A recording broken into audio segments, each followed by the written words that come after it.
And that tells me this relationship. In Revelations 3:20, when he says, I'm knocking at the door, I'm knocking to sup with you. That's commune with you, relation with you. Oh God, it was just me at the gate. It was just me at the gate. This relationship is so divine. Don't take it lightly. Don't take it for granted. Nurture it. Spend time in the Word. Oh, Holy Ghost. Holy Ghost. Holy Ghost. So, you have not been baptized in the Holy Ghost. If you have not had a moment, at least ask for this gift. It's a gift just like salvation. It's a gift. And it's available. Because you're going to need His power.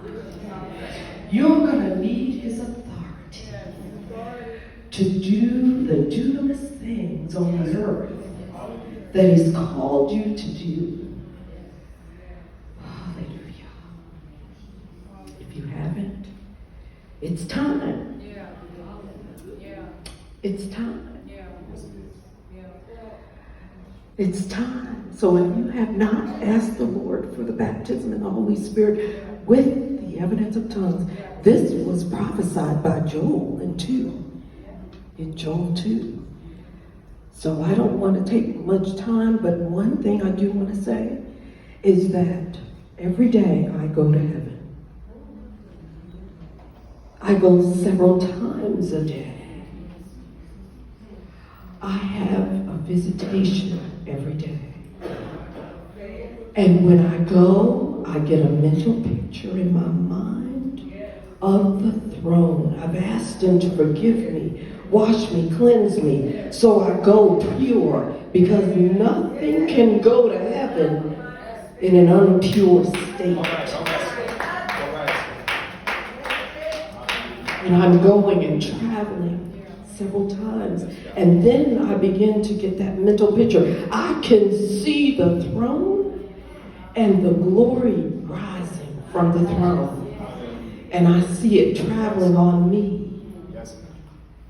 And then I say, Isaiah 11:2, I need your spirit of wisdom, your counsel, your knowledge, your reverential fear.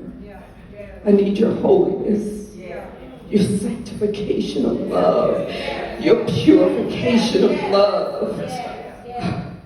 Yes, I need faith, because without faith it is impossible to please you. That's right. So I just give glory to God, and I bless you with whatever's true, perfect, admirable, holy, and pure. Think on these things. God bless you.